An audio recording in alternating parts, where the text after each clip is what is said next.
So you are afraid of something.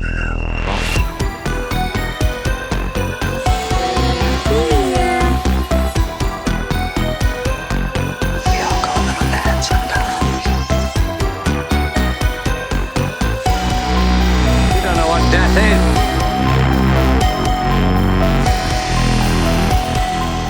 Be afraid. Be very afraid. Welcome to the madness. We are the Mouths of Madness, your new favorite podcast for horror movie reviews. We're coming to you live tonight from the Dungeon of Doom. This is our episode 39 on the 1989 Ghostbusters II. My name is Kevin, and welcome to our first ever show and tell with our pets.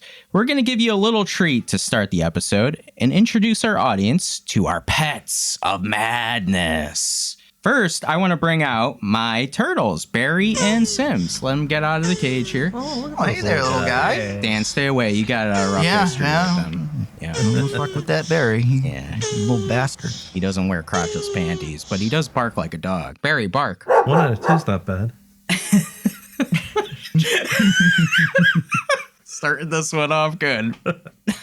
Let me go around to the other members of Madness and have them introduce their pets. First, we have Dan. Dan, who did you bring? Well, I brought in my hairless cat. His name is Michael Chickless. I call him the Thing for short, and he is the commish of chin scratches. Aren't you, Michael Chickless? Who's a good boy? Who's the bestest cat ever? Keep that pussy away from me. Dang, what a pretty pussy. There's not a hair to be found on that. Next, we have the mayor of Halloween Town. It's Bearclaw. Bearclaw, who do you have with you here? So I brought my pet in. This is Vigo the Carpathian. You guys might know him. He actually did a little bit of work in the movie we're reviewing this week. But Vigo, okay, yeah, guys, watch the ectoplasm. I do not want Michael Chickless anywhere near that demon. Kevin, he looks like he's taking a liking to you. Oh my God! Better just let him finish up than to try and get him off. Drippings with the ooze. Yeah, he does that. But, I mean, it's part of the charm. And, he was also known as Vigo the Cruel, Vigo the Torturer, Vigo the Despised, and Vigo the Unholy, and I mean, you learn to love him, Oh my God, there's a lot to love there, Bearclaw. Oof, God. Finally, we have the youngest member of Madness, my son Logan. Logan, where's your pet? I don't see them. Well, thanks to Bearclaw over here with his weird-ass pet, mine ran off scared, so now we have to do this without me. Shh, Vigo, he didn't mean it. Well, I meant it. Vigo's gonna catch some hands afterwards. Vigo's looking at you again. Yeah, Vigo is giving you... Hey, you can look at me all you want, man, okay? He's giving you the Carpathian death stare. Look, he can do whatever he wants to me, but he better not get up near me. Bad Vigo. Bad Vigo, bad. Whoa. You're really having a hard time containing this monster. What the hell's wrong with you? I find it better to just kind of let him do his thing. It's really kind of his, his world. He is the ruler of several ancient civilizations, and he died and came back as this horrible abomination. So. Have you tried giving it catnip? We should try that. I think that's one of the things. Vigo, what do you say to all this? What was will be, what is will be no more. There are a lot of other great horror movie podcasts out there, but what separates us from the other ones is that we're going to be giving you the older versus younger generation perspective. Myself, Dan, and Bearclaw were all born in the 1980s, while my son Logan was born in the 2000s. So this is the clash of the generations. Without any further ado, grab a painting of your favorite 16th century Carpathian, pull up a chair, hold on to your baby stroller tight, and let's dive into the madness. We watched Ghostbusters II from 1989. It was written by Harold Ramis and Dan Aykroyd. It was directed by Ivan Reitman. Casting-wise, I mean, we have some of the most iconic. I mean, come on, we all know who's some of the greatest improv comedians of all time. For sure, along with the great Sigourney Weaver coming back. No, she's a part of that. Ripley herself. Rick Moranis also starred in this movie, And he had a great 1989 because he starred in 3 movies in 1989. Can you name the other 2 besides Ghostbusters 2? Baseballs? Honey, I Shrunk the Kids. Honey, I Shrunk the Kids is one. Spaceballs came out the year before. It came out the year before. God. Okay. That's like Honey, I Shrunk the Kids is the only other I'm one. trying to think of what Little Giants. No, No, that was in the 90s. yeah, this one's a not really well known. Oh, well then, yeah. It's called Parenthood. It had Steve Martin. Oh, okay. Nope. All right. I was about to go Little Shop of Horrors. Rick but Moranis, what is going on with you, bro? He might be back for Spaceballs too. He is That's what I back for heard. Spaceballs too. Oh, that's awesome. Yep. There was also 3 huge sequels that came out in 1989. Can you name the other 2 besides Ghostbusters 2? Batman. Superman? 89. Not Superman. Not Superman. This is gonna be like the most Earthquake. Earthquake human 2, centipede. The second Rumble. A little bit early for the human centipede. Never too Can early. you give us any hints? One is a pretty big one that Friday the 13th. Jason takes Manhattan. Well, you gotta be more specific. Is it horror adjacent? no, these are not horror movies. They're both kind of action movies. Okay. Die Hard 2. No. Oh, Close though. good. Close. Good guess. One is Lethal Weapon 2. Oh, I would have never. The other is a really big one. Give me. Where we're going, we don't need Back to the roads. Future Part 2. Oh, Back to the Future Wow. Part 2. Okay. Yeah, so pretty big year, 1989. And Logan mentioned the biggest of all, Batman with Batman. Michael Keaton came out in 1989. Yeah, that's what I was The just original one. Yeah. Yeah. It was the original, not the sequel. Oh, he said sequels. I thought he Yeah. meant like just movies in general. I was like, No. I said Batman. Nathan, our editor, our producer, you have it on record. I said Batman. I Yeah, should but get it a wasn't point. the sequel. Like, I I'm didn't just hear it mentioning right. I'm that deaf. it was the biggest movie of the year. Ghostbusters 2 had a budget of $30 to $40 million. Do you know how much it made at the box office? Oh my god. I'm gonna say it cleared 140. All right. 140 million. Oh, I'm gonna go more because it's such a big pop culture. Oh god, I'm thinking 180 to like 200. I'm gonna go 200. I think I was lowballing this. I think I'm going to up my ante a little bit and say 2 million or 200 million and $1. Oh, you son of a bitch. Ding, ding, ding, ding, ding. Oh, come on. Dan Price is right at you. My original guess was going to be 80 million.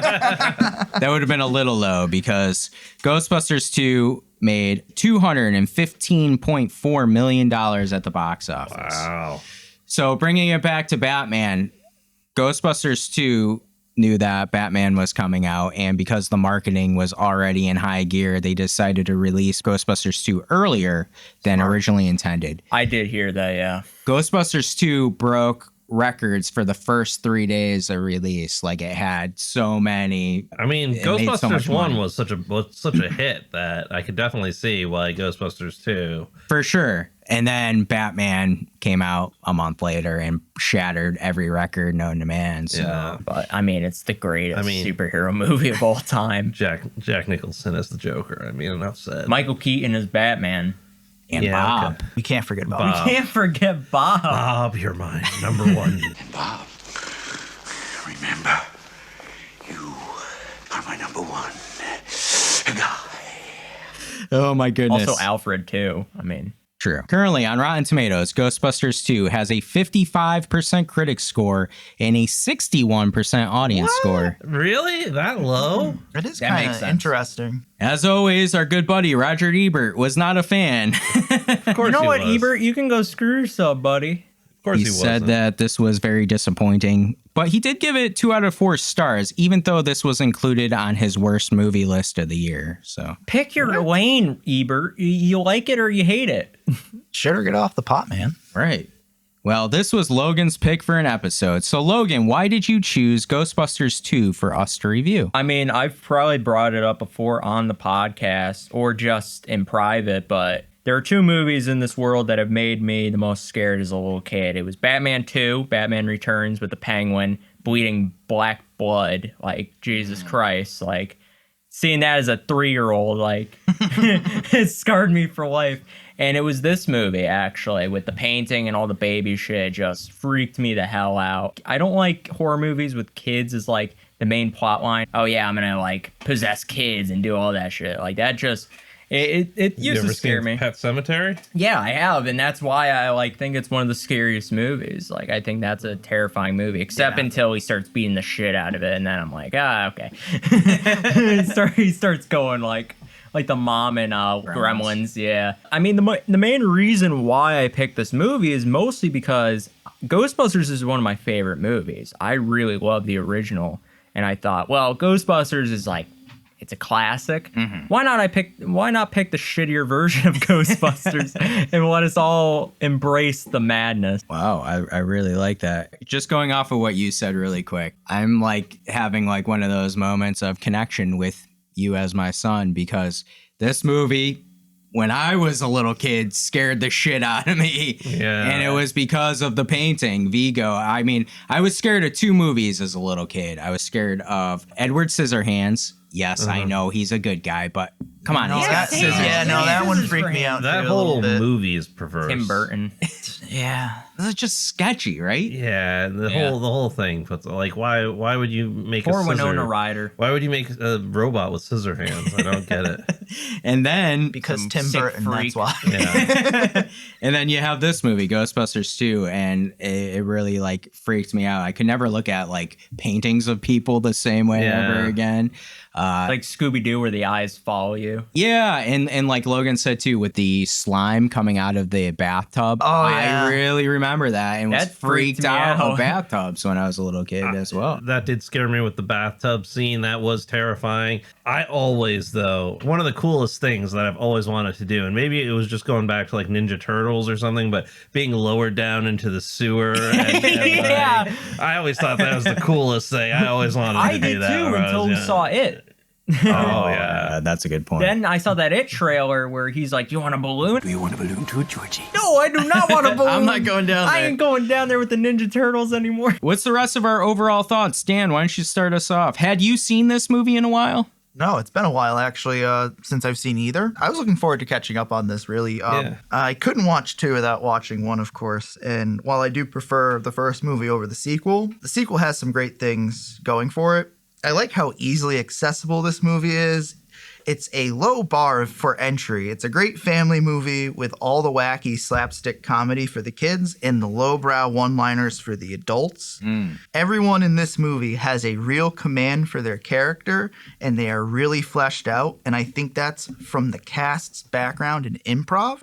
It has supernatural elements that show instead of spending all of its time telling you about it, so that's a plus. It doesn't wear out its welcome as it sits at a nice 108 minutes. If you were to ask me, though, is this a horror movie in a conventional sense? No, to me. If this is horror, then E.T. and the Goonies are also horror and going on my Secret Madness shortlist. You can do that. Great movie, nonetheless. Happy to discuss it and hear everyone else's thoughts. Yeah, I would agree. This is really pressing the bounds of what a horror movie is. You know, if you look at the classification, it's more comedy, sci-fi, but there is some genuinely scary moments of this movie. Yeah. You know, like when Yana's there, when his eyes turn into lights in the hallway, that always creeped me out when I was a kid. And then when he showed up as like being a nanny and like to take the baby on the ledge. And, And I got to be honest with you, like when that baby carriage started weaving through traffic and stuff like that, just set my heart racing, which I don't think it would when I first saw this movie, but I've seen this movie so many times over the years, and I have a pretty deep love of it. I mean, one of the other terrifying scenes for me was always the courtroom scene with the Scalari Brothers. Scalari Brothers! Friends of yours! If we were to rank Ghosts and Ghostbuster, those are to me are like the 2 scariest. Yeah, they looked really good. Like, I do love like all the ghost representation in both movies. They're great. Yeah. But as far as scariness goes, the Scalari Brothers were always like the skinny one and the fat one, and them like being in their chairs. They're up there for me too. Yeah, they were just terrifying with their eyes and taking people out, and So I mean, it's definitely got some scariness to it, but you know, it's definitely, it's an interesting movie. It's a funny movie. It's designed to be a comedy. It never takes itself too seriously. It never dives into, you know, why things are happening, because it doesn't matter. It's just a movie, and you're supposed to sit there and have fun, and I do the entire time. It's just, you know, Bill Murray's at his best in this movie with his one-liners and kind of him being the sarcastic foil to Egon there, who is played by Ramis. Rest in peace. But yeah, I mean, it's just a really great ensemble movie. One of the things I enjoyed about this movie was the continuity from the original movie, where the Ghostbusters were kind of like fallen heroes, because even though they saved the city in the first one, they got sued by every entity that could sue them. Conjured up a 100-foot marshmallow man through the top 3 floors off an uptown high-rise, ended up getting sued by every state, county, and city agency in New York. And after they took out three stories of a building and stuff, so you know, you see them and they're going to kids' birthday parties, and they're kind of not living the hero's life, but they've all kind of moved on to separate things, and then they have to come back together to get rid of this threat to the city, the ooze underneath the city, which I thought was cool. So yeah, I really enjoyed this movie. I think it's a good movie. As far as it being a good horror movie, that's a little bit of a different discussion, but I you know, it's a fun movie. Yeah, I think like what you're saying too, it's funny because I think horror too can be a little subjective, and because like we all mentioned how much it terrified us as kids. Much like fine art. Yeah, and now it's a little bit different as we're older. I honestly haven't watched this movie in probably 30 years. Like it's been a long time. Yeah, I've watched it pretty recently, but yeah, I mean, it's just because it was one of those movies that always kind of creeped me out, so I didn't go back to it a lot. But I'm glad that Logan picked it for this episode. It gave me a chance to go back and really kind of enjoy it for what it is now, because especially being an adult, you pick up, like Dan was saying, on kind of the subtleness of some of the adult humor in this. You can see obviously the nods to the cartoon at the time, which was big, and I was a huge fan of that cartoon. Love the cartoon. Yeah, I mean, I see Ecto Cooler. I see in the Ecto lunch Cooler. bag every fucking day. I can taste it. Bring it back. So Put it in my veins. Bring it back. We will drink that shit all over our podcast. Yeah. We'll be the official sponsor I will pour myself out for whatever you want. I see. Ecto Cooler. Whatever you want. I'll give up Logan. You want Logan? What the hell? What the hell is this become? Go to high C. You know what? I think this is another one that, to me, does blend comedy with some horror. I think the first one obviously does it better because there is more of a serious tone throughout. Sure. And this one is obviously how more you can handle any of this subject matter with a serious tone. Yeah, for sure. I mean, also, I don't really want this in a serious tone. It's fun. Yeah, you're right. Because I think having it in if this was taken non-serious. seriously, let me just put it put it like this, gentlemen. Bustin' makes me feel good. Makes me feel good. Well Makes said. us all feel good. Makes us all said. feel good. Well said. I don't care what I don't want to go through the existential horror of what it means that there are ghosts running around. I want to see a That guy judge didn't care with either. a proton pack just lighting up some ghosts. Near the bad guy from No Holds Barred. Yeah, I mean, it's a really effective, I think, movie at being a comedy and scary in tone. Like, I think it does walk the line. Does it do it perfectly? Obviously, no. And I think that's why it's got some criticism over the years. But to me, as sequels go, though, I think this should be talked about as being one of the better best sequels. Yeah. Period. I mean, think this and the TMNT sequel are two of like the most fun, entertaining sequels. Like not just like classic great movies, ooze-based movies, but just like good movies to just watch and just like enjoy.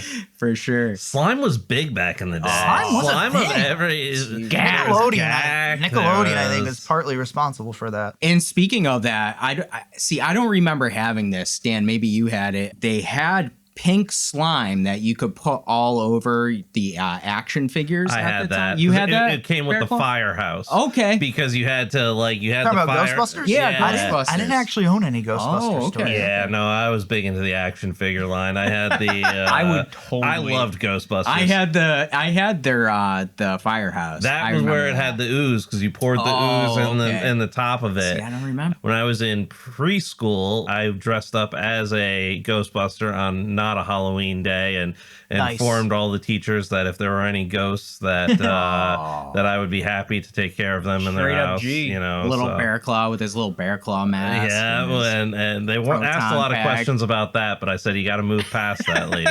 You're also wearing crotchless panties and barking like a dog. What the hell was that about, Bearclaw? That's why in this movie they have the pink ooze or slime because they wanted to cross market that with the toys. They got me. I had the Ecto one, the car. I had all of the See, the that's different what ghosts. I think this era doesn't understand, because I told many people about my era of toys, because I was kind of the last generation of good movie toys, toy lines. But you guys had the coolest shit. We had the movies were made to sell the toys. That was a big philosophy. Batman and TMNT and Ghostbusters. We had the start of it for sure, and they even made movies like Transformers off of the shows and the toys and stuff. So I mean, I forgot what I was gonna say. It'll come to you. Boston. Boston and All I can think about is Boston. Oh, that's what I want to say.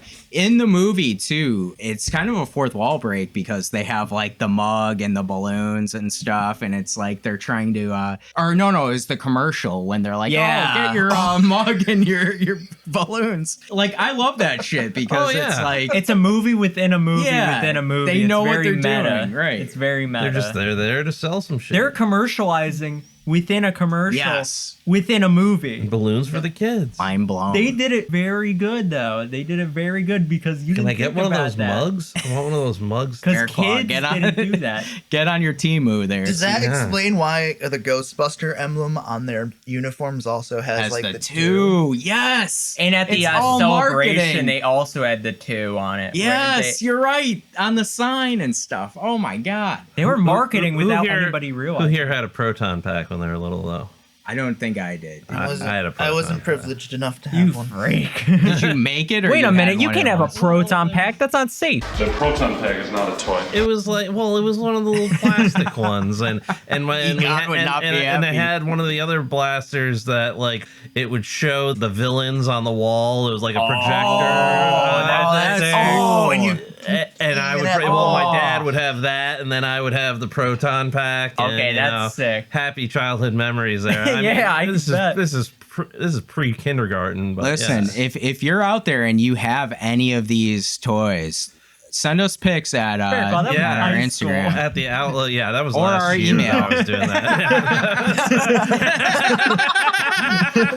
It's that was kindergarten. And I'm doing it again this summer, too. I'm doing it again this summer. I kind of want to join, to be honest. Where's our invite, asshole? Hey, I ain't afraid of no ghosts. Oh my goodness. Logan, this being your pick, how was this watch for you? Cinema. Did you enjoy it? Oh, I enjoyed it, man. Scorsese would have approved of this one? Probably not.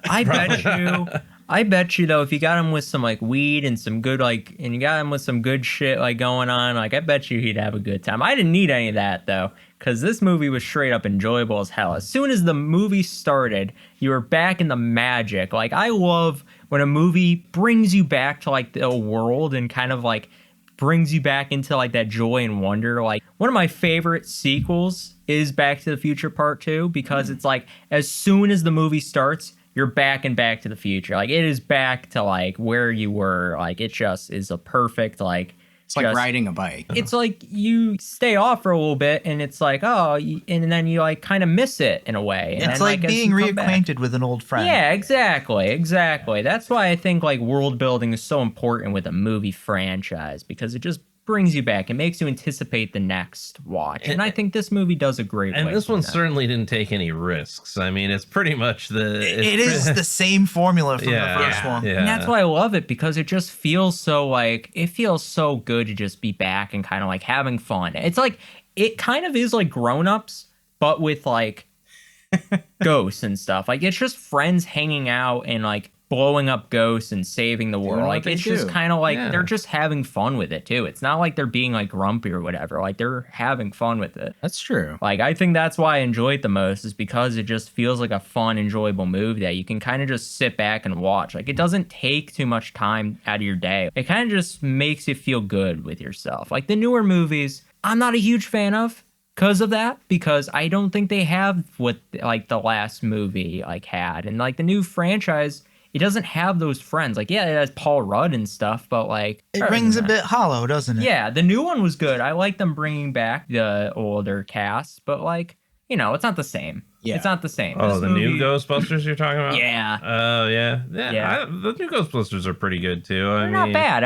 That's why I don't like them as much as these, because I like the fun, enjoyable feel of being back in this world. And, like, it feels like too long of a, like, shift in between movies where I'm like, there's too much time in between where I'm like, this feels cheap. There's a lack of sincerity to it feels like you're just doing it for money, while like this movie, like, yeah, they did, but it's so fun. That's the problem. It's like enjoyable. You actually want to watch. Yeah. You're not forced to watch it. They're kind of doing it for the right reasons. Yeah, they're doing it for the right reasons. Like, they just want to have a fun time and kind of just want to bring people back. Yeah, and there was, 5 years between this one and... Which isn't too long. Was it really? Like, the 5-year thing that they put up was, like, it legitimately... Yeah. There was a 5-year gap between the movies? Which isn't too long between. No, it gives you enough time to kind of, like, want it back. It never occurred to me that they were that far apart. Apparently, they wanted a sequel pretty quickly, but... to what you're saying, Dan Aykroyd, Harold Ramis, and Bill Murray,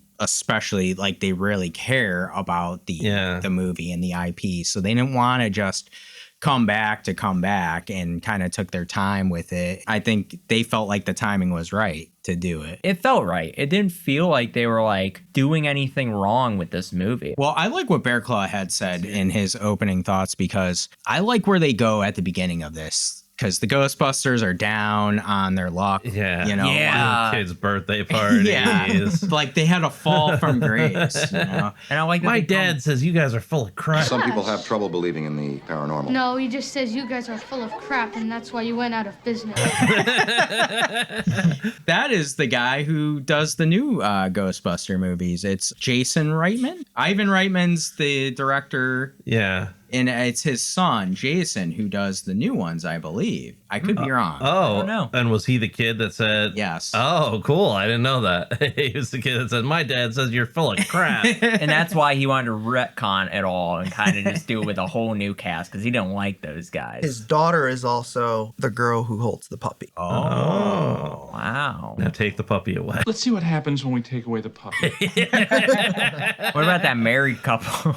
What was their deal? Where they were arguing and he was turning up the heat in the room. They were like a cousin. Your marriage is cooked. We're gonna have to let you wait another 2 hours. We've been here for 25 years. Dang. I like it though. I think it's all realistic, because like, what would happen in theory? Like, yeah, they probably would get sued and everything. It's been 5 years. Well, no one would want to pay for that shit. Yeah. No property insurer, not the organizations themselves, not the town. Oh yeah, and like, you know, you can't really prove. I mean, I think once they got rid of Gozar the Gozerian there, I think there the evidence that anything happened other than like a spectacular, like even in this world, like nobody believes that what they did was heroic. I mean, at the time, everybody thought it was heroic, but now everybody's just like, you're a bunch of fraudsters, and everybody kind of rationalized everything away of like, oh, you know, it was gas leak or something. And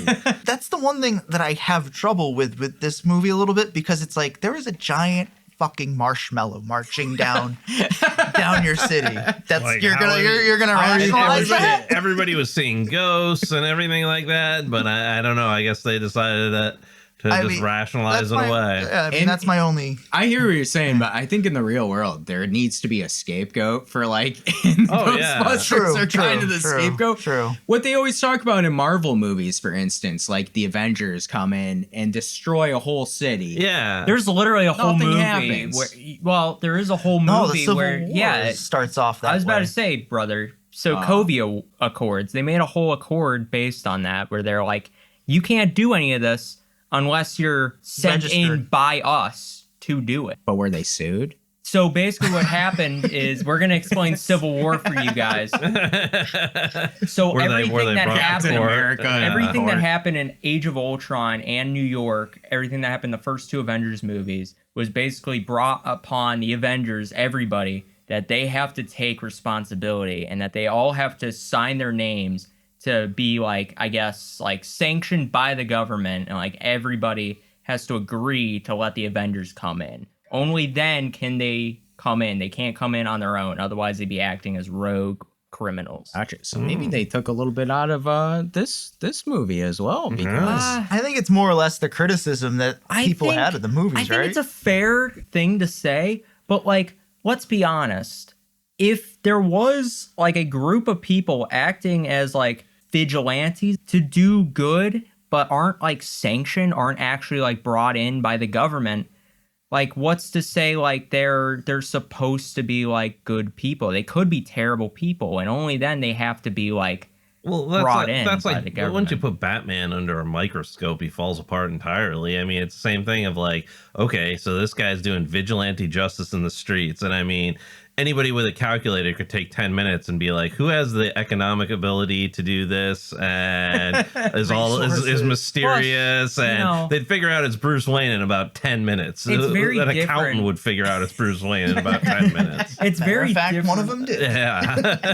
It's very, very different between different universes, but like, I think the Avengers and Ghostbusters is a very similar kind of element, because they both have things that aren't like usually in a world of like what we have. Like there's supernatural things happening in that world. That's true. And that there are superpowered people, like not in the Ghostbusters world, but like in the Avengers universe. So like they and I'm gonna touch on this a little bit in my conspiracy corners too. And it's not even an original idea by me. I think I saw a YouTube video, but I couldn't find the YouTube video to cite it for us. But even with the Marvel movies, one of the themes, and especially in like the Iron Man movie, especially Iron Man 2, it's kind of really brought into everybody's face is kind of how the real world wrestles with these, and what the message of these superhero movies and of these movies is. They're really showcasing some American ideals of individualism and anti-government bureaucracy kind of stuff. Surprisingly, those themes run deep in these movies as well as in a lot of the Marvel movies, and with Iron Man they're going like, I've privatized world peace, you're welcome, like that kind of thing. I think every Marvel movie past like the last Avengers, the big Avengers movie, has brought that up because of how much the Avengers is left behind. I think you can make a whole argument about any universe with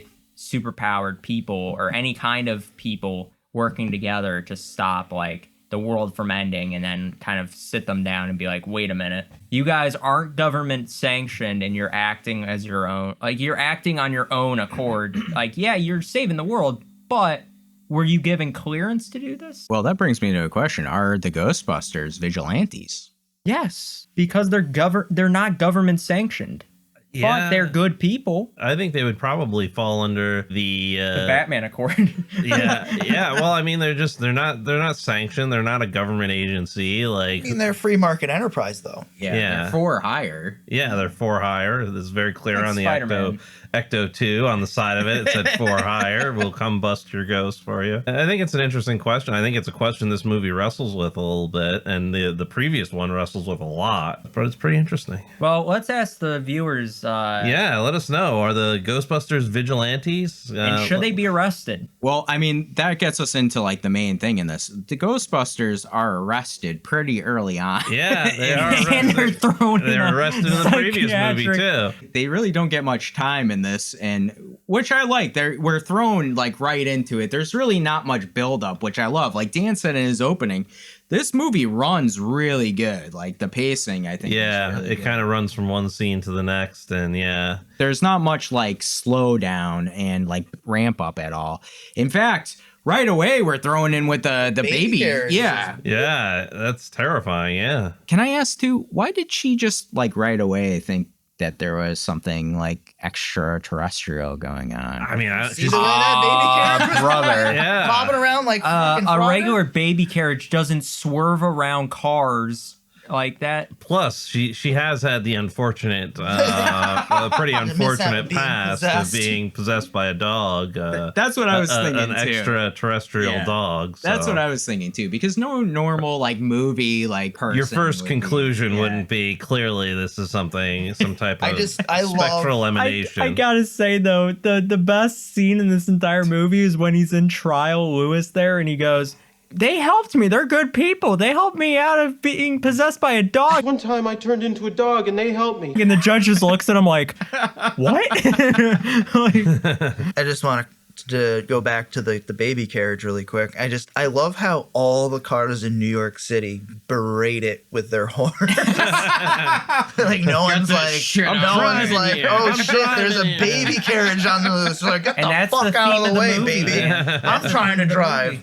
New York is the worst place with the worst kind of people, and they bring that up in the beginning of the movie. Being miserable and treating other people like dirt is every New Yorker's God-given right. Yeah, I mean, there is kind of this overall like thing about people and being assholes. Yeah, not very elf-like. Not being, it's every New Yorker's God-given right to be an asshole to other people. To be miserable. That's right. That's right. They find out that this ooze or slime is running under the city, right? In the sewers. Yeah. It's like a psychic residue kind of thing. And that always scared me too, because I was like, wait a minute, there's like slime in the sewers? There's nothing I wanted to do more than to jump into that slime like they all did.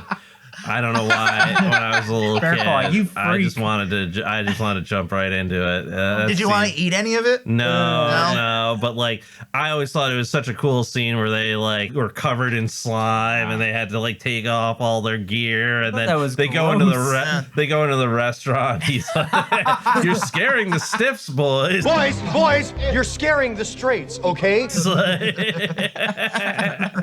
Oh my God. With the slime, and apparently it reacts to negativity. That's the or it is thing. Like negativity incarnate. Like it's the physical embodiment of negativity. Well, I thought it was like it reacts to like what you give into it. So like it's psychoreactive is what they say. Who gives a So if you're positive, it gives you positive stuff, right? According to the rules in the movie, it's got to have like a charge to it. It's either got a negative charge or a positive charge. Because the goo canister spewers, which also awesome. I wanted one of those in the worst way. Not as bad as a proton pack, but close second. But that had positively charged goo. Oh, okay. And that's what they sprayed the positively charged goo into that makes sense. to that, because they found some way of positively charging it, which may or may not have involved sleeping with it. You're not sleeping with it, are you, Ray? Oh, you. It's always the quiet ones. You hound. As they talked about. But are you sleeping with this thing? With the goo, yeah, you dog.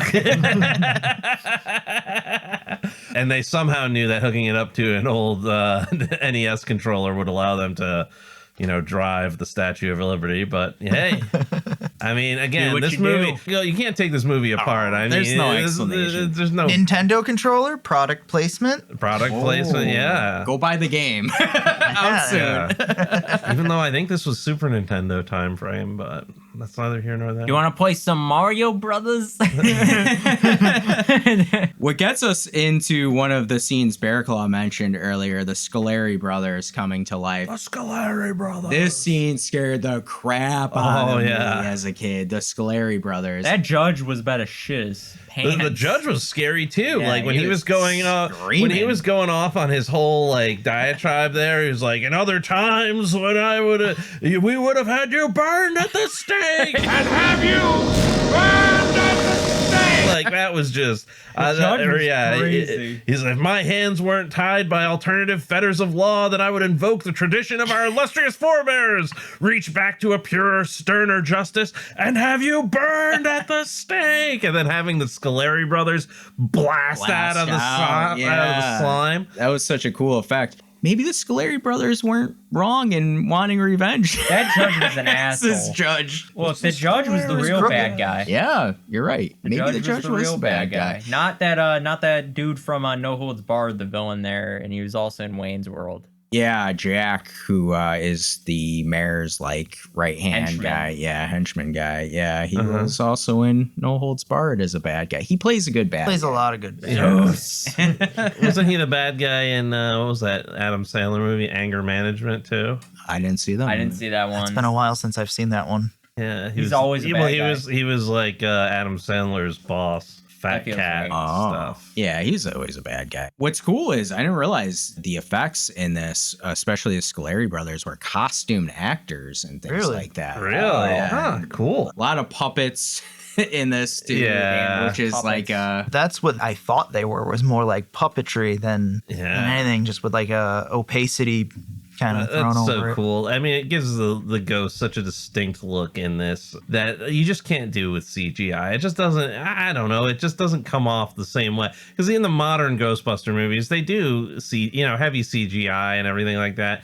It just doesn't look as cool. It doesn't have like the same, I don't know, the same style. Yeah, I mean, this definitely has a specific style. Fat Scalari brother, like he's bursting out of his clothes and like he's got those short hands and like, and then the skinny one was even the more terrifying one because he was floating around and laughing maniacally. Yeah, for sure. I think it gives it a unique look that, I mean, and like Nathan always says, if there's good CGI, you don't know the difference. But like to me, this is part of the aesthetic of these movies is the way they look with the effects. Oh yeah. Oh yeah. And the effects of the blasters too. Those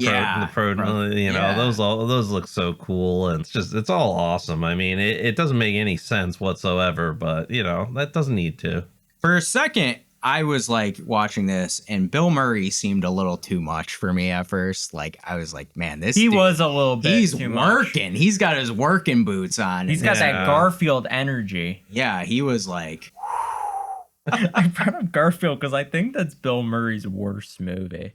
I think so. Groundhog Day being his best. I haven't seen Garfield. It's so bad. I hate Garfield. I hate Garfield comics. I never got the stupid fucking lasagna thing. Now we got to bring up the question: what is Bill Murray's best? I really love Kingpin. Kingpin's pretty good. I can see that one. I'm above the law. I can do anything I want to do. I can buy my way out of anything. Is this legal? I don't know, but it sure is fun.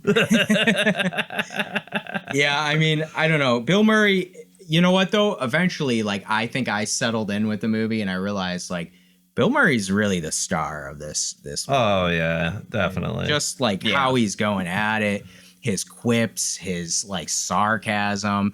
Even like when he turns it into being serious, I really like it because he has a presence that when he flips the switch, you're engaged with him and like, oh shit, stuff's serious now, Oh yeah, Bill Murray's awesome. I mean, he still is in a bunch of Wes Anderson movies. He's still doing movies. I mean, he's still really great. I'm just sad that we never got more of Dan Aykroyd. Dan Aykroyd, yeah. I really thought his star was cut short. He's got some cool ideas. He's a weirdo, but I mean that's exactly who I want. Whose really movies like I him. want to watch. I think he is good on like SNL and stuff. He's going to be in the new Happy Gilmore movie. Is he? I did here. Really? Yeah, him and Sandman are good pals. Well, this begs a You got to date Princess Leia. I mean, that's true. Yeah. This begs a question: who's your favorite Ghostbuster?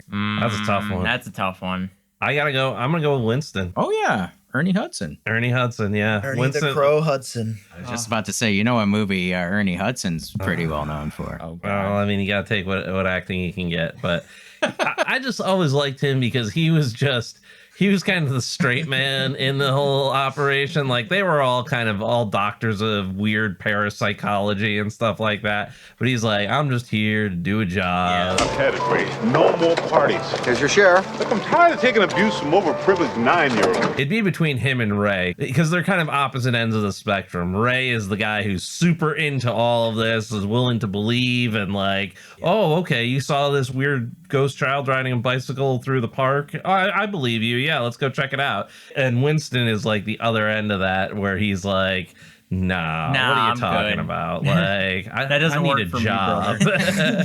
So Bearclaw's got Winston. Logan. Oh, man, it's tough. I mean, I'm going to have to go for the other two, Egon and Peter. I think, like, I like them a lot. Bill Murray's so You got to good. pick one. Gun to your head. He picked two. Winston was my Okay, I'll go Egon. We had part of a slinky, but I straightened it. Bearclaw got me behind Ray with just the idea of, like, he's always willing to put himself out into the dangerous situations, and it's always, like, comedically funny because something always terrible happens when he does that. And, like, I love Ray in action. Like versus like him quipping or whatever. Like he's he kind of is the slapstick foil of the movie in some respects in certain scenes. Hooks up with a ghost in the first one. Yeah. Oh, that was a famous scene. I think for And me, he hooked up with the goo in this one. Always the quiet ones. Dang, And he you're got right. he got possessed by Vigo in this one. I, Ray, and Vigo shall rule the earth. Oh, That's yeah. true. And Vigo kind of took over his I was face. on about beforehand. Yeah. He does more of the physical comedy, like I said. Yeah. Whereas my favorite now, I think, is Peter. Well, what's best for me is if I lie on my side like this and you spoon up beside me. When I was a kid, though, Wow, we it all was did that. Egon. Yeah, Egon was my favorite when I was liked younger Egon too. a lot, I love too. Egon. Yeah, especially the cartoon. I loved Egon, but Peter's my favorite now because I can appreciate like Peter his was thing. not nearly as prominent in the cartoon. Yeah, he Venkman wasn't. in the cartoon, he was just kind of a. We didn't even Egon was mainly the main character of the cartoon. What? We didn't even try to do it, but we all picked a separate person. That's pretty cool. Yeah. That's who we would all be. Bearclaw would be black for God. right now. Look out for the edit. I don't know.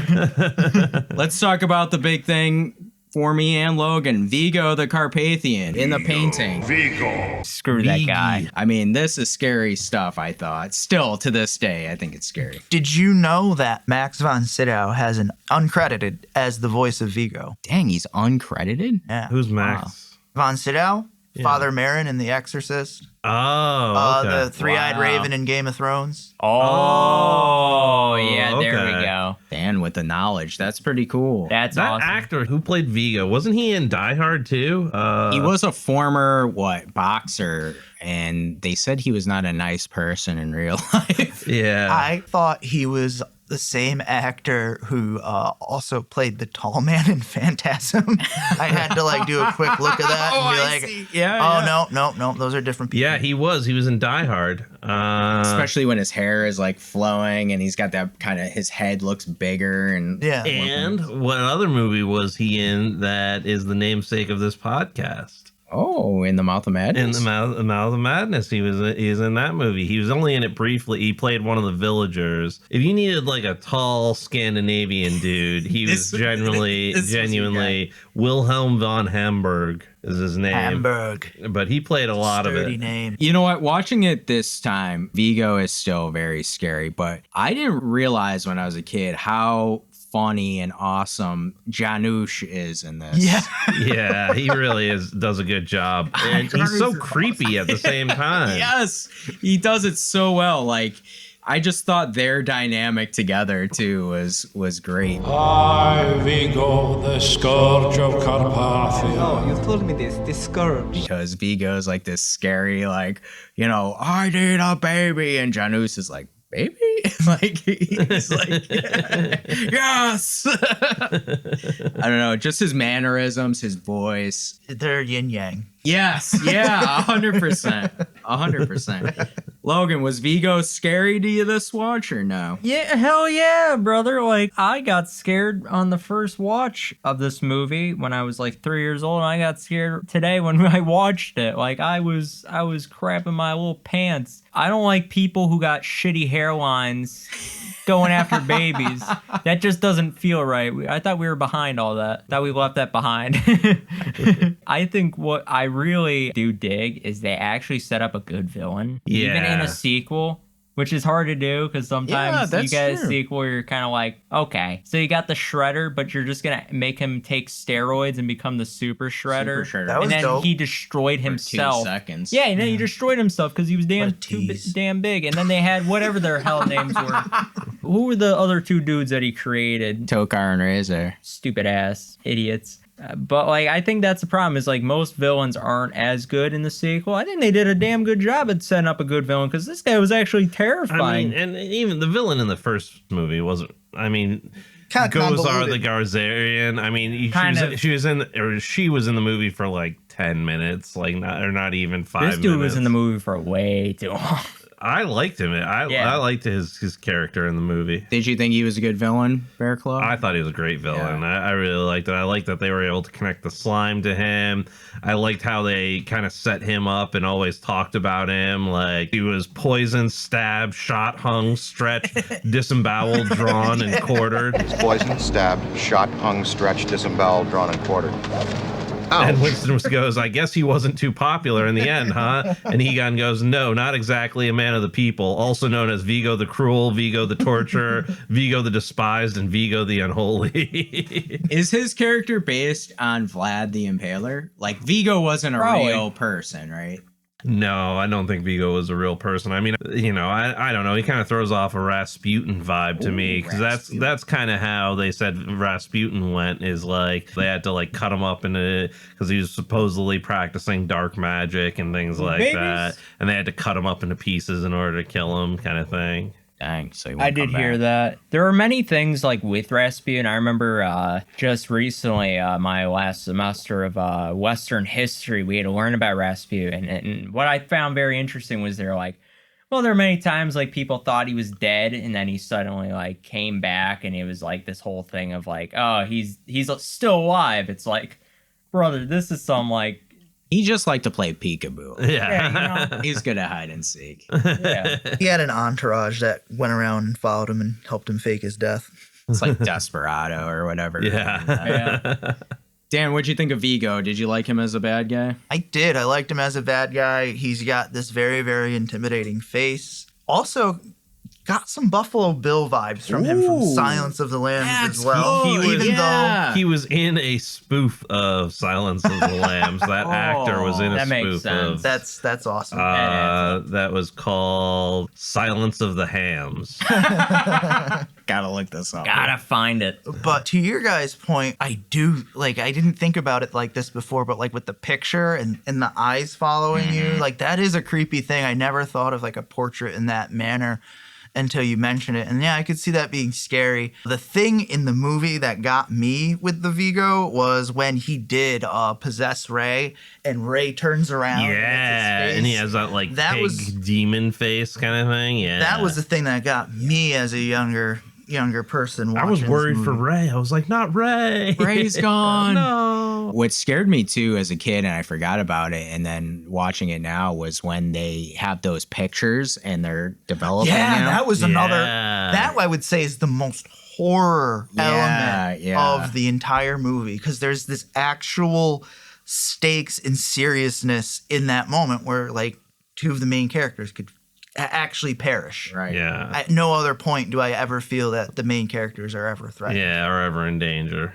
Yeah. Who saves them? Winston. I want to get your thoughts on the music, because pretty iconically in this movie, Ray Parker Jr.'s awesome Ghostbusters theme is redone for this, and it's a collab with Run DMC, which I thought was pretty cool. A little updated, fresh coat of paint, right, on the jam. Yeah. This music was bumping, bro. Yeah. This music was bumping. I was having so much fun just like waiting for another like new like song. They really went all out in trying to grab every single element of pop culture that was popular in the moment for this movie as well. Like you can argue that it also attributed to so much of its success. It's iconic. It Yeah. really is iconic. Like it grasps at everything and it doesn't like stray from its path while doing it. And Bobby Brown did the main new theme, which was called On Our Own, and played over the ending there. Bobby Brown, not a great person, but he wanted to be affiliated with this movie. He plays a cameo as the mayor's like doorman. But I still can't believe this movie got so low. Only a 56% on Metacritic. That makes sense. It's a sequel, and it's also like it's been a while. It's like 1989. Like it's different with that kind of thing. yeah, it just didn't hit people right. They don't understand cinema. One last thing on Bobby Brown's song. There's a music video he did around this time. Oh, man. It has the weirdest group of people ever in his music video. It's got Diddy. It's got... No. Close, though. It has Donald Trump. It has Rick Moranis. It has Joey Ramone of the Ramones. What the hell? It has Christopher Reeve only a few years before he was paralyzed. Everybody wanted to get in. So it's like a Hands Across America moment. It was like whoever like was associated like with New Jackson York. Come on down, you know.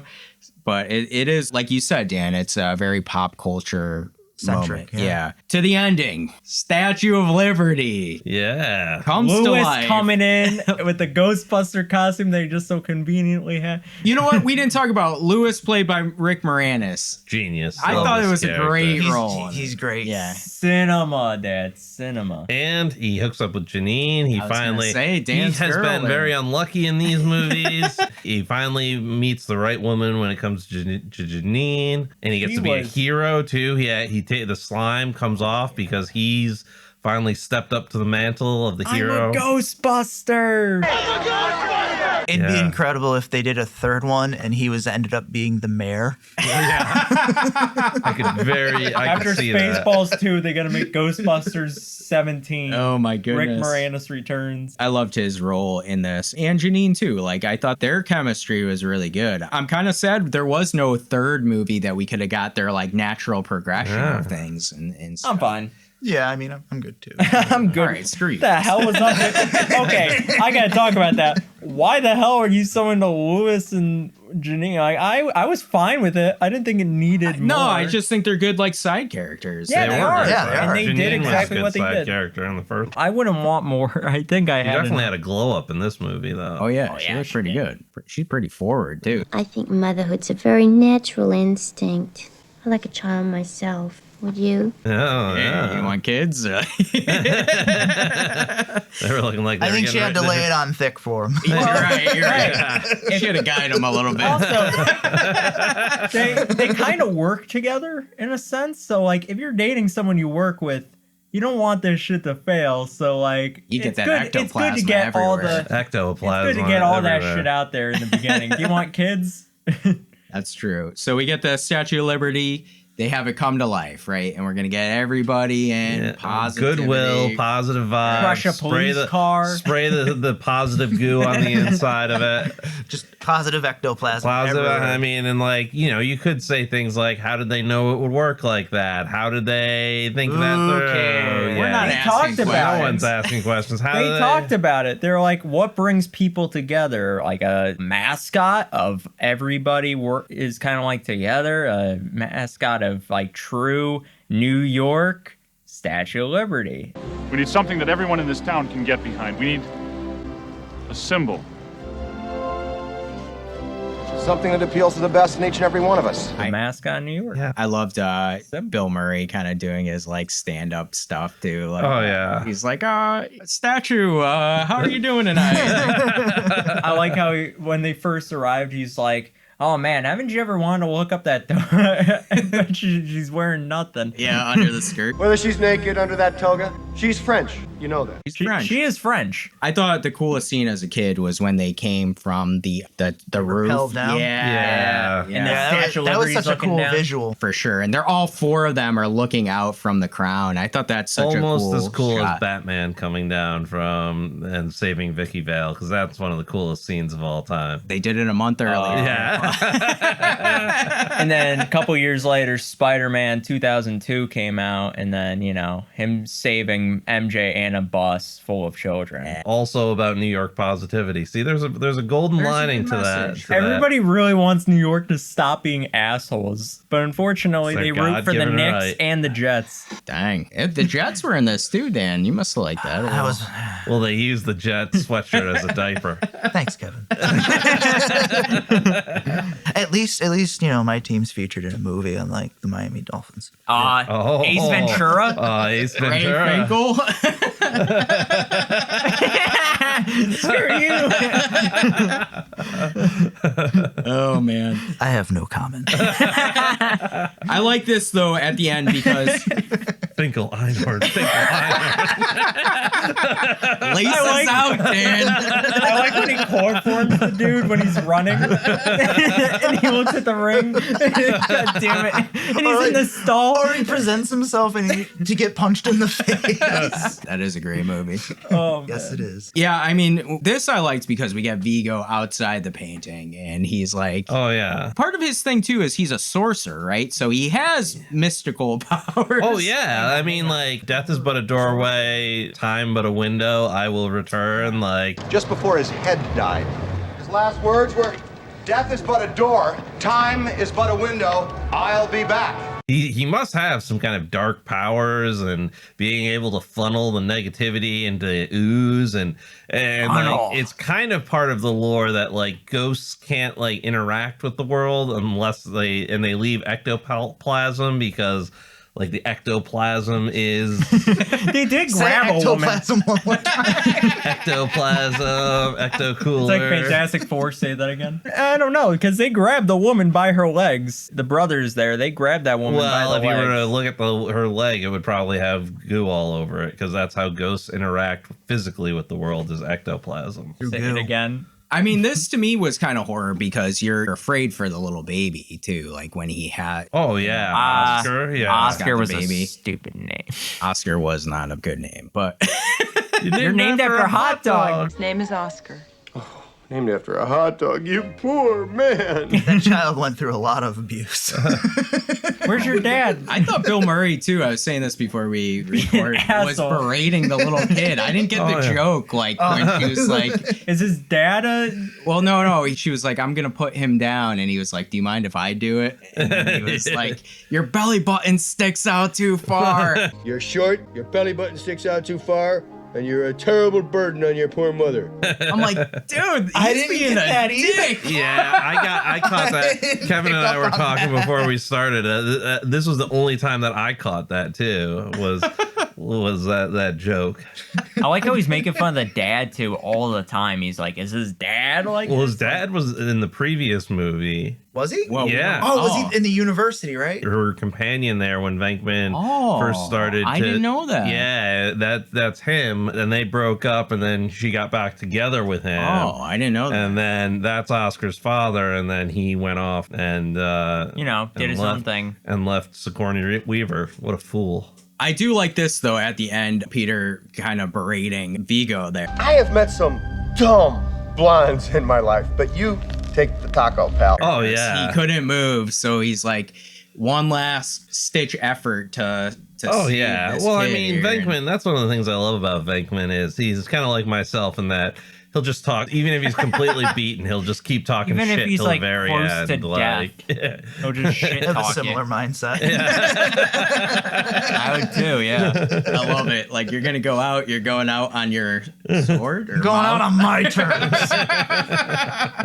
So then the positivity takes over, right? We get that. Goop, yeah. So we get he gets back into the painting. They goop him back into the painting. Okay. And then, like Dan was saying earlier, he kind of possesses Ray at the very end to try to take him over, but it doesn't work because they bring out they douse him. Yeah. And then they douse Yano there with the goop. Janos. Janos. I love how people, when they wake up from the goop, they're like, oh, he'll be fine. He's going to wake up feeling like $1 million. And he wakes up and, I love you guys. I love you. Yes? Yeah. Well, I love you too.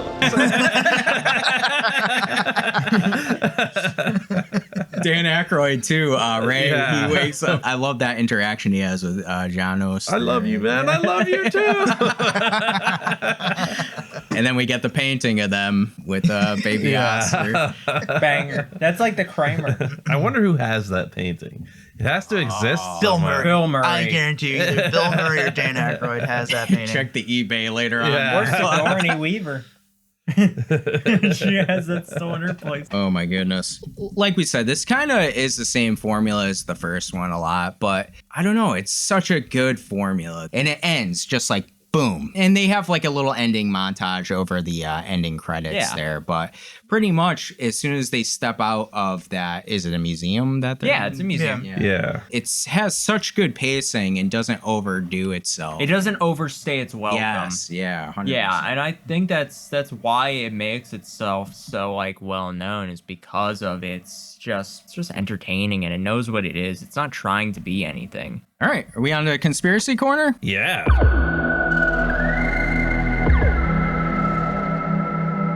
All right, who's got conspiracies? I've got some. I'll kind of open this up. How does death work in this world? Like, how do you come back as a ghost? Do you come back as a ghost if you're good, bad, or otherwise? I mean, I guess it's not a conspiracy, but it's just like, and it's one of those things you can't think about too much, but I mean, it's kind of philosophical horror because, like, you've pretty much proven dualism. There is a soul. So if there is a soul, like, how does that work? And where, you know, do you ascend? Do you go down below? Well, the new Ghostbusters bring it up because they bring back, and they explain it like they do like every stupid movie. Like nowadays there can't be any mystery. You need to spoon feed audiences everything. They brought back Egon there. Oh, they did? Okay.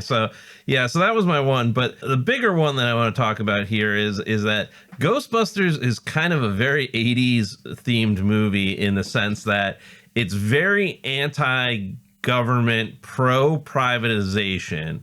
And you see that in the first one especially, and you see it in the second one even more, because the Ghostbusters are not only fighting these supernatural entities, they're also fighting the bureaucracy of the government. And they kind of prove like a point like, oh, well, private can do it better because, you know, we can act faster and things like that. Even in just like they take over a firehouse, a public service that they then take over and become and turn into the Ghostbusters house. And then, you know, in the first movie, they're fighting against Walter Peck, who's the EPA, who honestly brings some very valid concerns to the thing about them having unlicensed nuclear reactors on their backs in the middle of downtown Manhattan. They have this containment unit. Who the fuck knows how that runs? That's and true. What happens when that breaks? Like, what's the, but you know, but he's seen as like being an asshole, but right. He's being a really responsible. He's kind of the good guy of that movie because he's like, I'm being a responsible civil servant here. Like, who the fuck knows what this technology could blow up or could cause a nuclear disaster in the middle of downtown Manhattan? Especially if you cross the streams. Especially if you cross the streams. But like that whole time he's seen as like the bad guy. And then in the second movie, the huge themes of this is they're sued. They did this huge public good kind of thing, and they're sued into the ground because you know, we see them when they're first there, and they're kind of not really a heroic place because of the bureaucracy eventually ate them up. They didn't start ghostbusting again until they got the court's permission to do so. When the court realized that they needed legal permission to bust, they didn't same and you know, and they were committed. They're still fighting with City Hall, but it's all this narrative of like a private company should be able to work above the bureaucracy and just let the good guys do good work. Yeah, let the good guys do good work without any government oversight or anything like that, which is a very '80s message to me, but it really is a big theme of these movies. It's of a both big of movie them. of every kind of movie like it is that kind of you need the right to kind of. I don't like that when a government tells a superhero like what to do. Like just let them do their shit. Yeah, but at the same time, you know, but at the same time, you can't have people just going off and doing stuff. You know, like you can't have Elon Musk decide to dress like a bat and then go beat up people on the streets. You know, like, I don't know I would about love that. to see him try. I mean, we would all love to see it. But I hate to say it, Bearclaw, but this is a very adult thing to think about now, because when you were a kid, right? Did you think about that? Like, now that I'm an adult, I'm kind of like, well, hold on, guys. Did we really, you know, there's a reason that there's OSHA and things like that. There's a reason for those things. Yeah. Busta makes me feel better. That's the difference between the Marvel movies, because it's like in the Marvel movies, it's like, well, who the hell else is gonna stop like Thanos and shit? Well, in the going Marvel on? movies, they try and do something about it, both in the Civil War and in Iron Man 2 there, when they bring him in front of the senators there, and they have that indictment of him. They did in Thunderbolts 2, and then they do in every movie where they're trying to get it out there that, like, you know, they need help, but it's like at the same time, because the big thing now with Marvel is they're trying to get a new Avengers team. Like, the government themselves want an Avengers team. But we go back to 2016, and you guys were also trying to stop the Avengers from doing dangerous things. That's what this is too. So that's It's like what this is. Yeah, like you need them. They want them, but they don't want to They don't want to need them. That's the thing. Yeah, but it's like the whole narrative of like this entity coming in and doing what the government can't, and the government only works to stop it and not, you know, Not work with it. and not work with it, and you know, They don't want it. and big government bad, private good, which has worked out great for our healthcare. So, Any other conspiracies? Goddamn, Bearclaw. I have a conspiracy. So really, this is based on a true story, like legit true crime stuff. So the girl that was given the puppy in the experiment ended up terrified of dogs and died quite mysteriously in her adult life. So this was Ivan's daughter. Yeah. The story goes that she ended up going to college in Philadelphia. She meets this guy, Dennis, who owns a bar with friends. Oh. She falls in love with him. Oh my God. They wed. He breaks her heart and wants a divorce. It unlocks that repressed dog trauma because Freud. And she begins to manifest an alternative identity known as the basket cat. She wears cat eye contact lenses and uses a litter box, and she even gives herself baths. It's unclear how she died, but was found in an alleyway like a proper stray. Is that the same for girl? Some say that Dennis murdered her. Some say she truly believed she had 9 lives. Her name was Maureen Ponderosa. And yes, Reitman's daughter is Maureen Ponderosa, and It's Always Sunny in Philadelphia. Wow, I am impressed. Wow. That is excellent. Thank you. Was that the Dennis system? She was in a lot of them. She's a recurring character. Yeah. They eventually killed off. She'd like to be known as Bassett. Or is it Bassett, not Basket?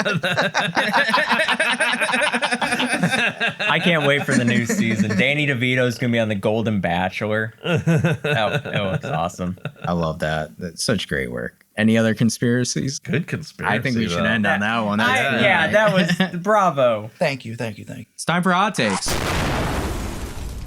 I have a quick one, and this is going to be a little controversial. I don't like ectoplasm. I kind of do. Okay. Yeah, we will. Get the hose. Yeah. I think that this should have been a franchise. Hear me out. And I know this is not a popular opinion, but Kind of is. like, I know it turned into with like all the other new Ghostbusters, but I'm talking about the original. Yeah. The original cast here. I think you could have made multiple movies and just kept going with stories. And I know, like, okay, well, that would have been overdone. They're doing the same thing. Oversaturation or something but like these that. movies are so fun. Like, Yeah, they're they just are. a good time. Like, who cares? Like we talked about. Why? Yeah. What? Okay, there is a problem with that. I think there's a fair comparison to make with other franchises. And I think it's safe to say, yes, Ghostbusters would be a good franchise, but we come to the problem now that we're all very aware of, and that's oversaturation. and that you do too much of a good thing. And the market was very saturated with cartoons, toys. Well, here's the difference. Here's the itself difference out. between back then and today. Back then, this movie was highly criticized for being poorly written, and I read a couple of articles from back then about how this movie was it wasn't loved by the critics, and it was poorly criticized. So they all felt really bad about that, and instead of making more, they were like, well, we got to wait for the right Ghostbusters script, and it kind of mothballed the franchise for a little while there, right? Mm-hmm. Today, they would have looked simply at it costs $40 million to make. It takes $200 million. We're going to turn out one of these every other year. Yeah, for sure. Yeah, that would have been the beginning and end of that. Right, Spice flow. Yeah, just money wise. They wouldn't have given a shit. They don't give a shit now about artistic. Case in point, Marvel. I'm sure they don't care about. Well, I shouldn't say that. I'm sure they care about that, but it's more of just, again, my biggest problem with franchises is too much of a good thing is a bad thing. And if you get too much of this, then where does it stop? I got you. But I'm fine with getting another one like this. Like, you could do a Ghostbusters 3 and I'd be fine with that, but I don't want it to see it dry out. That's the thing is it's never going to happen because they've gone off, and it wouldn't. I don't want a Batman and Robin situation. Yeah. I mean, you wouldn't now, but I'm just saying I wish there was. Yeah. From back then. So in retrospect, any other hot takes? I have a hot take. Much like Bearclaw, I kind of got thinking more about this movie. And I totally agree with your assessment. I was spot on. I see the same thing you were talking about. But mine was more or less all right, this is a 40-year-old movie at this point? 40 plus? And I was trying to think, how do you bring it's going to be 40. How do you? Yeah, it's not 40 yet. Well, whatever. It's an antiquated movie. Yes. Uh-huh. I was thinking about how do you bring it into 2025, right? And the mood slime in Ghostbusters 2 reminds me of social media. It's innocuous and only reacts and according to what is projected on it. Take, for example, the loss of a beloved celebrity goes viral across Twitter. That loss is felt collectively. It magnifies that emotional reactivity in real time. So Jung's kind of collective subconscious? Sure. Back to dream scenario. Yeah. Way to depress us. No, I really like that because one of the questions I asked myself throughout this movie is was this movie a little bit ahead of its time? It was a social commentary. Kind of like what they were talking about. And it's a social commentary on a lot of things that are popular during this time, like the government and social, But even today, is it relevant today? And what Dan's saying, if you look social at the media, we were just bringing social media is a goo. We were just bringing up about government sanctioning Ghostbusters. That's a problem that we're talking about right now. We're not little kids anymore, so we think about those sort of things. Back when you're a kid, you don't give a shit. You just want to see the Ghostbusters kicking ass. Explosions. Yeah, you just want to see Michael Bay type explosions. When I was a kid, the tones of the privatization and stuff kind of went over my head because I was always so baffled. Why are they giving the Ghostbusters such shit? They're the good guys, But even and when I'm older now, I'm okay, and that's kind of I warranted. understand. Yeah, they're kind of assholes about it too because they're kind of being old douchebag. And especially when they take out how pissed would you be if you're you just got home from work, you're about to sit down and watch TV, and you've just been looking forward to it all day, maybe playing your Nintendo, and then the power goes out for the rest of the night because some assholes decided to dig into a street. No Wi-Fi. Yeah, they had no right to be digging into because they thought there were ghosts under the city. You'd be very upset. Yeah. Social outcry would be crazy, especially in New York. I have a hot take, actually, going off of your hot take. All right. I don't think there should have been another movie after this one. Just two and done. None of Just the new two ones. and done. Unless we wish. had what you were. Yeah, those didn't happen. You didn't like Lady Ghostbusters? No. Oh my God, I forgot about that. Holy shit. I willingly blanked it out. I didn't see it, so. Whoa! How did I forget about that? Oh yeah, that's right. That's because I saw it, and it was shit. Chris Hemsworth was Lewis in this movie. The thing about that movie is it had such promise, and I thought it could have been good, but they really just took it off the tracks. I mean, it could have been a really good movie. Here's my question: is it really bad, or is it because it's bad. Female Ghostbusters? No, the female Ghostbusters doesn't bother me at all. I think female doesn't. It was fine. I thought all of those actresses were pretty funny, with the exception of Kristen Wiig, because I've never really found her particularly funny. But I thought all the rest of them were really good. But the script was dog shit, and the plot was dog shit as well. Like, really bad. It really, if they had stuck to the formula and they had just done it with those comedians, I think it would have been good. But I don't put that failure of that movie on them. I put them on the writers. Also, I blame that on the studio that was like, hey, we need this woman power. That's what it felt like. It felt lazy. Like if you want to do a woman's movie, do a woman's movie, but don't make it like a whole thing. Like they made an Ocean's 11 reboot with like just women in it, and I was like, that's cool. And I watch a movie and I'm like, oh, this feels like a cash grab. When you're trying to capitalize on like the Me Too movement and things like that, then it comes off not the best. It's not even just Ghostbusters 2016. I think like Afterlife and the other one, like I just feel like it wasn't necessary. I feel like it was already past done. Like if you want to have Ghostbusters 3, like if you could go back in time and make that, fine. I want that, but it's just not the same. I got you. I think it's hard to overcome anyways because this cast is so legendary and these movies are iconic. Like doing anything off of it is tough. Yeah. It's time for our Hall of Slain.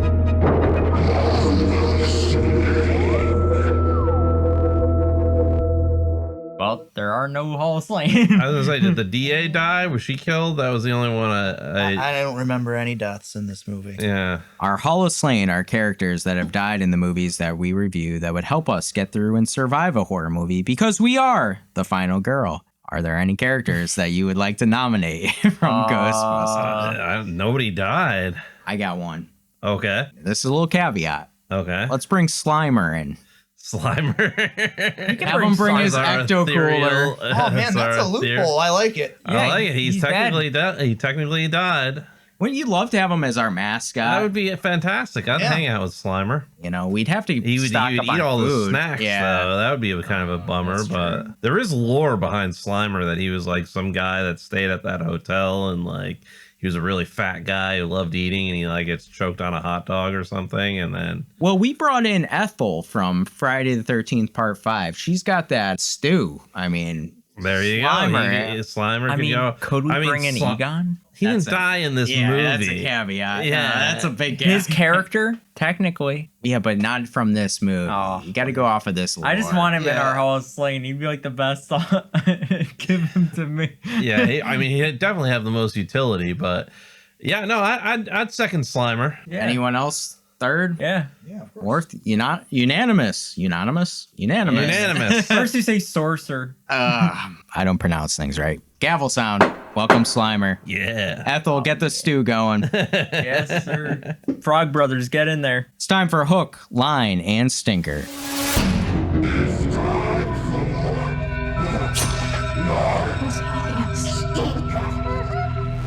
Our hook is our favorite kill of the movie. Our line is our favorite line or quote in the movie. And our stinker is something funny, awful, or weird that happens that makes the movie either better or worse. I don't have a hook because there was really no deaths that you could say in this. My line, do, re, Egon!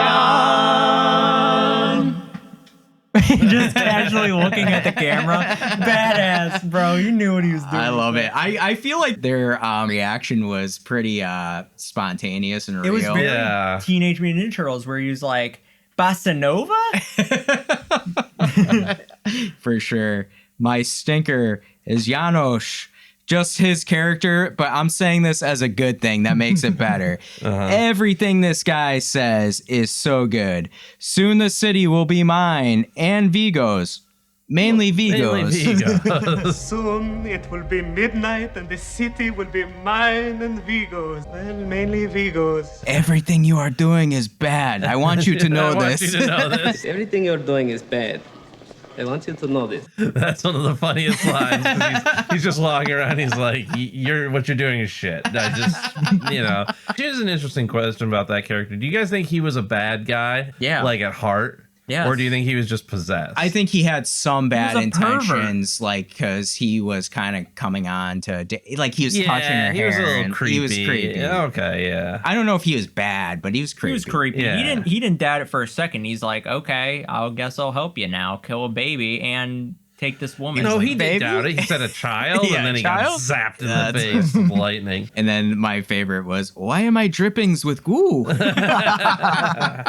Oh my goodness. Dan, how about you? As you mentioned, there really are no hooks in this movie, but there are lines for days. Yes. Yeah. Name And 40. As you've mentioned before, I'm not a Dana guy, I'm more of a Janine guy. And my line is, well, how's Oscar? Oh, he's fine. Such a good baby. He was a little fussy at first, then we just gave him some French bed pizza. Passed right out. Passed right out. That entire scene, like when Dana walks through the door, from there on in, I was like the funniest elements of this movie, like the side characters, Lewis and Janine hooking up, and Lewis getting all frantic and worried that he just got busted. I love his hair. And his hair is all fucked up. And like Janine, who's just completely fucking stone-faced, I think might actually be half in the bag and her makeup's all fucked up. Just says it with like such a straight... Oh my goodness. It's just perfect. Janine's my favorite. I hear you. She wanted to ride his Schwartz. The Schwartz is strong. My stinker is the toaster scene. I love Bill Murray, and I found his reactions to the toaster to be especially painful. I don't think it's his fault, though. They had to react to a fucking toaster. Ain't nobody getting that shit over, pal. Yeah. Even Bill Murray with his working boots on. Yeah. Oh my goodness. Bearclaw, how about you? Hook, the only thing I had was this DA live when she's taken out by the Scalari brothers. I saw like a behind the scenes where she's like laying in the hallway, but like, I don't really know. Yeah, nobody knows. We'll take it. We assume she lives, so there's really not They a hook. live. The line is, because one of my favorite scenes of this whole movie is the courtroom scene, because that just really is, it just really sets this movie apart for me from the previous movie, because this does follow the same notes as the previous movie for the most part, but I found the courtroom scene to be kind of a unique scene in the movie, and I really thought it was good, but and I really loved Judge Wexler there, and my favorite line is when he goes, the Scalari Brothers, when they kind of all have gone off to the sky, the Scalari Brothers. Ray says, friends of yours, and he goes, I tried to murder! Gave them the chair! You gotta do something! Why don't you just tell them you don't believe in ghosts? why don't you just tell them you don't believe in ghosts? I like as soon as he says that, the table floats up and they're like, whoa! My only stinker is I love this movie. I think it's a great comedy movie. I think it's fantastic. I just, it's not a horror movie though. That would be my stinker. It's like on the, I guess you could very tangentially call it a horror movie, but I don't know. There's nothing particularly terrifying. There are some scary scenes, but that would be kind of my stinker. Logan. Okay, here we go. My hook is Lewis's virginity.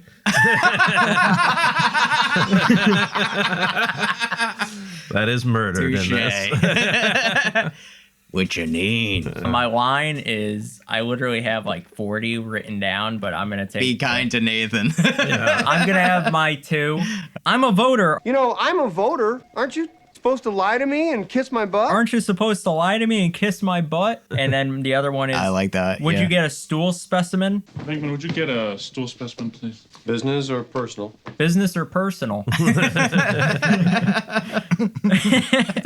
I did have the Do Right Egon written down too, but like, come on. And then my stinker is Giannis, and every time he talked, I thought like, it's a good stinker. He's a little weird. For sure. Sometimes our stinker makes the movie better. Yeah. Any honorable mentions? Oh, yeah. Being miserable and treating people like dirt is every New Yorker's God-given right. Damn right. One more. Lord Vigo, I was wondering. If I was to bring that baby, could I have that woman? Can I have the woman? Fine. He was like, as you wish. and then Vigo was like, She will be my mother, and she will be your wife. Cool. Yeah, like, what the fuck? She will be ours. She will be your We're mother, sharing or her. my mother, and your Be one wife. big happy fucked up. Giannis is like family. taking notes. He's like, okay, wait a minute. Now hang on here. You said she is your mother, but she's my wife. So like, do you get her on like the weekends or do you get her like on the weekdays? That means Janusz is his daddy. don't call me daddy. You're not. I'm not into that. You're not my father. I refuse to call you daddy. My honorable mention is, and I don't know if this is a stinker, it makes it better, is when Peter Venkman's berating Vigo, the painting there. Yeah. And he's like, bit of a sissy, isn't he? And then he's like, Carpathian kitten loss. He's missed his kitten. We'll just put one in here by the cat. Yes, we don't go around altering liable artwork, Dr. Winkler. We'll just paint one in. and Janusz is losing his mind. Like, no. We'll just go ahead and put one right here. Can you imagine if he did it? And Vigo's got to come back with a little kitten painted.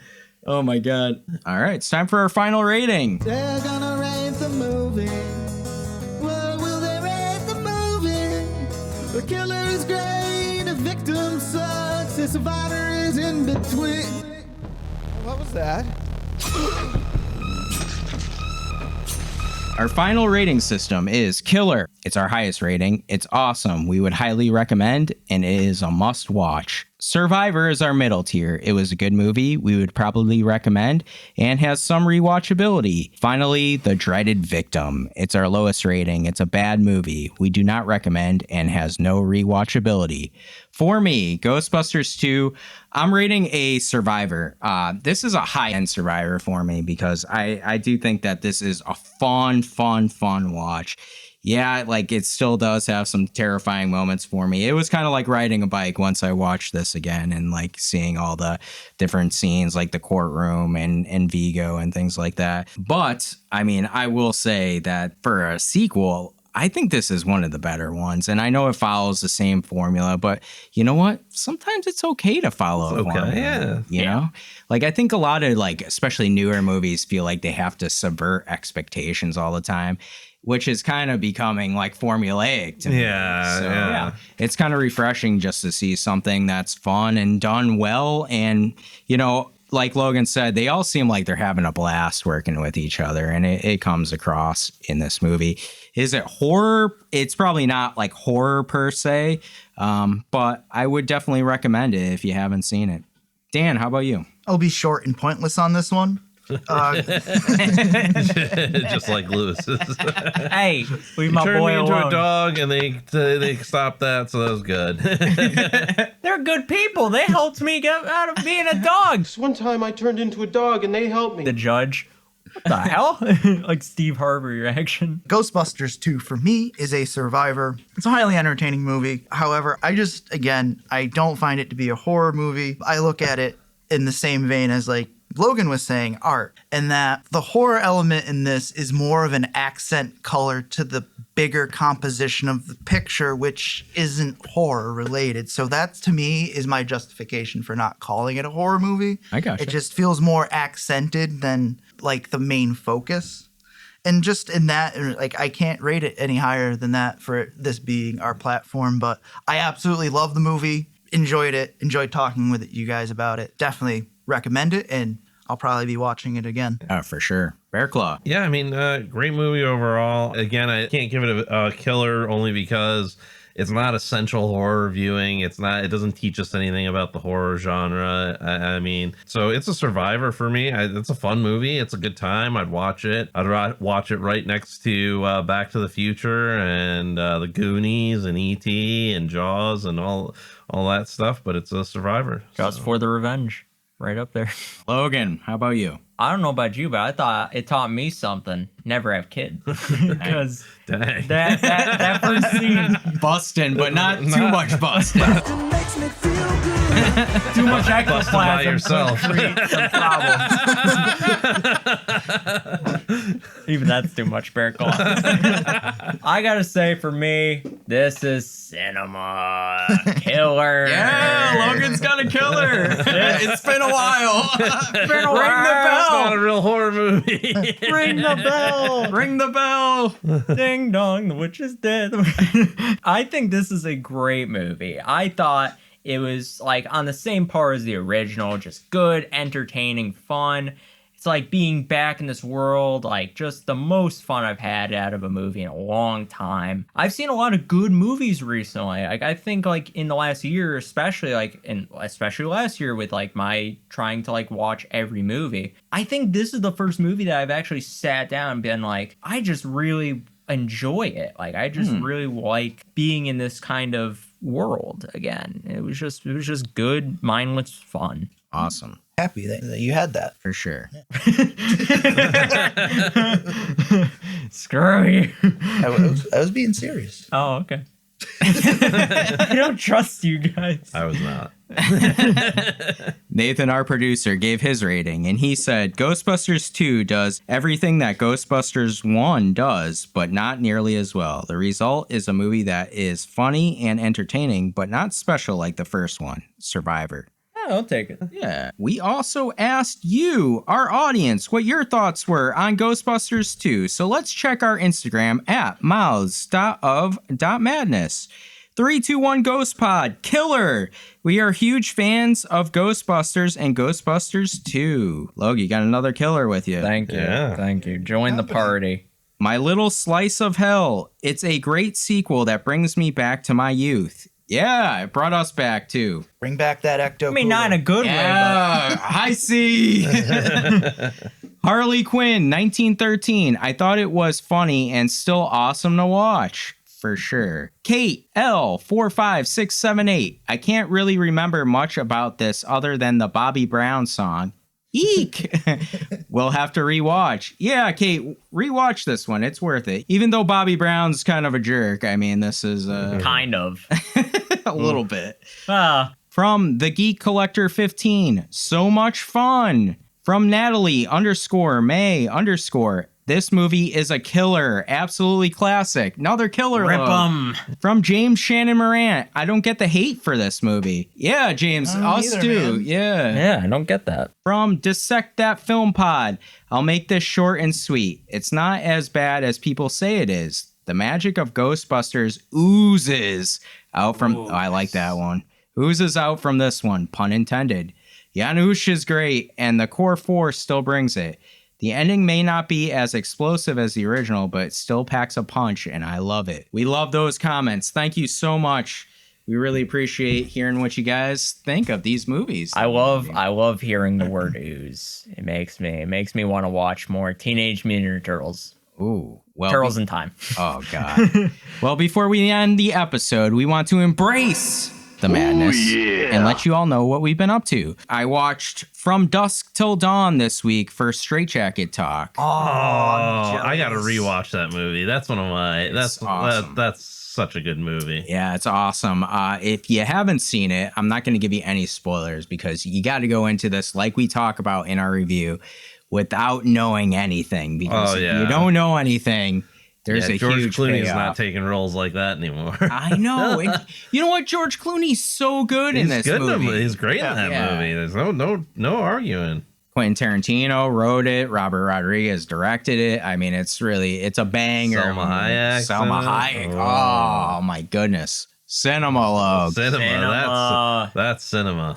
Cinema. That's it for me. How about you, Dan? I have been catching this show on YouTube. It's kind of like broken down into clips but it's Very Important People with Vic McKellis. Oh, I love that show. It's yeah, I've heard of that. It's ridiculous. They get these comedians to dress up in these wacky costumes, and then they've gotten some big name comedians as of late. Because originally it was just kind of the Dropout crew. But they've gotten like Josh Gad on there. They got Paul Thomas Anderson was on there. Vic McKellis is one of the funniest modern comedians of our time. Yeah, definitely give her a look if you're on the YouTube. And then the other show that I actually started getting into now that I had access to it is the Succession show. Oh, that's a mind blow. Love that show. I'm about 3 episodes in, and I'm going to continue the journey into who ends up on top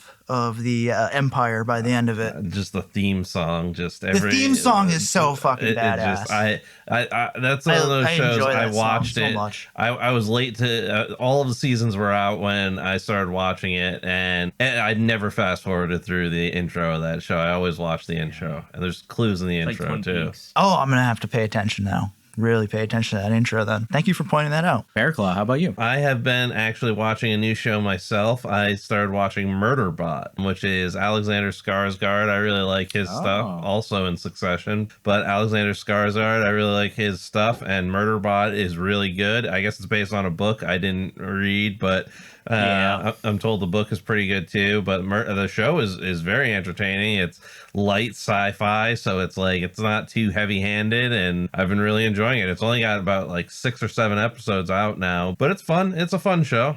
I'm really excited to see the new Shudder movie that's out, Ash, but I haven't had a chance to catch that yet. But that looks amazing, and What's I can't it about? wait. I don't know precisely, and I've kind of kept myself away from summary of it. I guess it's about astronauts that are stranded on a planet, and there's some type of alien entity, but that's really all I've gotten from it. Yeah. Awesome. I like Skarsgård there. He's one of my favorites in The Northman. Yeah, he's really fantastic in that movie as well. Yeah, and we'll be coming up on the first weekend of the month, so we have Shudder, the last drive-in with Joe Bob Briggs, so definitely check that out. It's really good. Yeah, I watch those. Those are fantastic. Logan, how about you? I've been obviously pretty enthralled in like newer kind of things, so of course had to check out my favorite show of all time, The Bear, season 4. Watched it within like 24 hours. Logan's been binging. I binge watched pretty much 7 episodes in one night because they're like 30 minutes and then like 1 hour long episode. But I just broke it up like 30 minutes last night, 30 minutes this morning, and then finished it this morning. Cinema. Really good. I thought it was like the best season since like season 1. I like the meme where people are like, when you add extra cheese to your microwave pizza and it shows a picture of the main character there. Jeremy Allen White, yeah. I thought what I really like about the show, everyone loves it so much that there are literally like celebrities that are like, bring me on. Like, I want to be a part of this. Like John Cena, Brie Larson came in this season.